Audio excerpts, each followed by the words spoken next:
Matthew 22 verse 21. This is going to be the most crucial Thanksgiving sermon you've ever heard in your life. I put it to you. They say unto him, Caesar's. Now, they came to confront Jesus. They wanted to have a legal platform to accuse Jesus using the governor's name. They want the government to fight him. So, they had a coin with Caesar's inscription or superscription. They now said, is it correct to pay tax? Do you think we should pay tax, sir? And he said, bring the coin. That's it. He says, what do you see there? They say, we see Caesar's face. Then he said unto them, render therefore unto Caesar the things which are Caesar's, and unto God the things which are God's. Teaching on what I caption, give unto Caesar what is Caesar's, and to God what is God's. Long caption, right? Caesar in this context represents many things about our lives, about our dailiness. Caesar in this context constitutes the things that satisfy your flesh and guarantee your survival on earth. Caesar is the currency for survival in the realm of men. Caesar is the medium of transaction in the human realm. So they came and said, should we pay tax? He said, whose face is there? Caesar's. Therefore give to Caesar what is Caesar's, and give to what is God. Caesar is your government, and there are things your government provided and they deserve that you render to them based on their provision. So because the government has made roads available, you have to give unto them money for insurance, visit technique, vignette, and you have to pay the toll gates because the government supplied roads for you. Whether the roads look like attack or not, give unto Caesar. Your fashion style, your clothing dimension is a level of Caesar.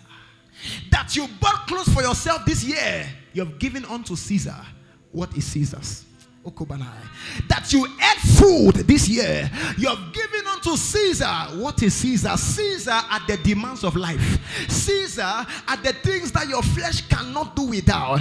I've never seen a man who has stayed without food for 1 year. At one point in your life, you must find a way to eat. Even a depressed man must find a way to eat, because you need strength to continue in depression. Even an angry man will eat. You need strength to continue in anger. So men must buy food no matter what. Entertainment is Caesar. Entertainment is Caesar. You have your mobile phone, you have your data, you now put your data bundle and you browse every day. It doesn't matter what you browse about, whether it's academic browsing, whether it's no matter what it is, you are giving to Caesar what is Caesar's. When you go to the beach, you are giving to Caesar what is Caesar's. When you go out there and buy chicken, when you buy your soya, when you buy fish, when you build your house, you are giving to Caesar. When you establish a company, you are giving to Caesar. Everything you do that does not touch God directly is given unto Caesar. So I want to strike a balance in this service today. There are many of us here, this is your problem. God is not against you giving to Caesar. When Jesus came to the earth, he says give unto Caesar. So pay your rents, pay your tax, pay for your food, pay for your house. But the only challenge becomes when you give to Caesar what belongs to Caesar and you give to Caesar what belongs to God. That becomes the issue in the algorithm. There are people here, you have given to Caesar what is his, you now collected what is God's and you gave to Caesar. Your house rent is Caesar. God said pay your rent, pay your rent, pay your rent. Higher. Your school fees is given to Caesar. So how come you paid your fees and what God requires of a Christian you didn't give him? So God said you have given to school what belongs to school, and you took what belongs to church and still gave to school. Sunday is not a school day that you have a class on Sunday. You are giving to Caesar what belongs to God. He says men must work for 6 days and the 7th day they must rest. That you go to your company, you go to your farm, you go to your business center. On a church day you are giving, oh my God, all the week you give to Caesar what belongs to Caesar, and on Sunday you now give to Caesar what still belongs to God. Give to Caesar what is Caesar's and give to God what is God's. Your makeup kits, your beauty is for Caesar. It doesn't touch God. Madam, sir, This suit I wear is for Caesar. It's not for God. It doesn't add to God in any way. Because there's a man called Isaiah who was naked for 3 years, Isaiah 20. And in nakedness, he was more productive than my regalia. So that you wear an expensive dress does not benefit God. Like if you are able to give unto God what belongs to God. I feel like teaching the word right now. This becomes the only problem. Caesar is your data. Caesar is your fees. Caesar is your school. So you went to school Monday, Tuesday, Wednesday, Thursday, Friday, Saturday. Then one lecturer that did not know God say we have a class on Sunday. You are taken from God what belongs to God and you are given to Caesar. Have you now seen that many Christians are ungrateful?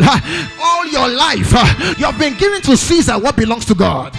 You see, thanksgiving is deeper than you know. And my assignment today is to open your eyes to the dark realm of thanksgiving. You've never known these things. Because what is in your hand is not what belongs to God. After you've given Caesar everything, Caesar now gave you crumbs. Say, go and give your God.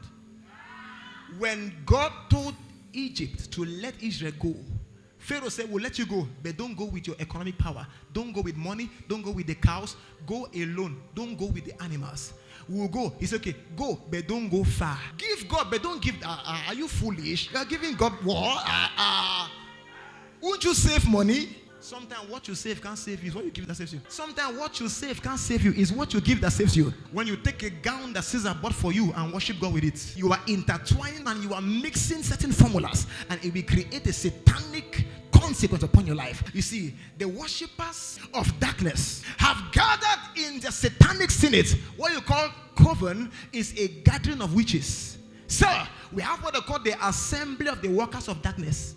They always have a time where they come to acknowledge their God. Don't forget that the demonic realm has feasts. And when they gather in their feast, one thing they do is to offer sacrifices to their gods.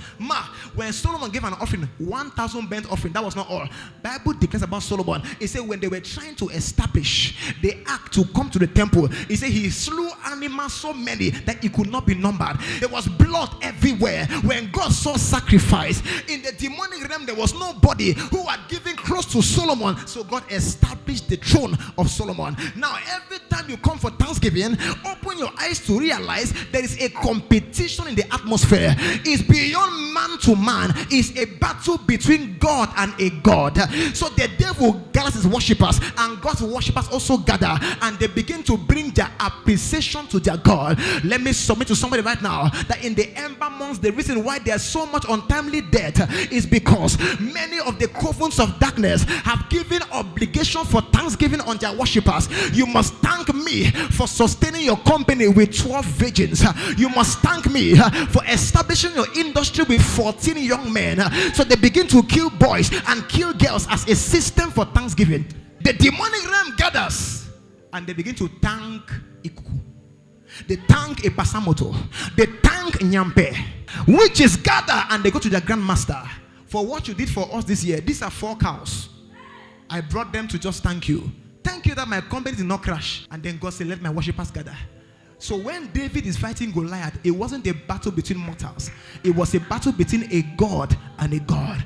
So when David said, you come to me with spear, but I come in the name of the Lord. So what's happening here is a spiritual activity, because God is watching this meeting, demons are watching this meeting, to raise an accusation against you and to mock the face of God based on your thanksgiving. So if your thanksgiving is not up to those that gather to fight you, then you have put a mockery on the face of God. So when they check our thanksgiving and our attitude, when witches go to the coven, some will take off their shoe. This is a man well respected by the government. When he entered before the coven, he begins to dance and disguise himself. He will lie down, rule before his maker, rule before his demonic maker. Some of them, they don't even enter into the coven with their slippers. They honor, they bow. These are men that governments respect, but when they go to thank their deity, they do it with all humility of heart. A Christian who is fought by this man is marching to church with all arrogance to bring 50,000. It's not enough that the money is even the way it is. You now brought it with arrogance. I want to open your eyes this morning that spirits are watching this meeting right now, and I'll prove it to you very soon. So the devil has sat and said, Lord, let's see who gives more, your people or my people.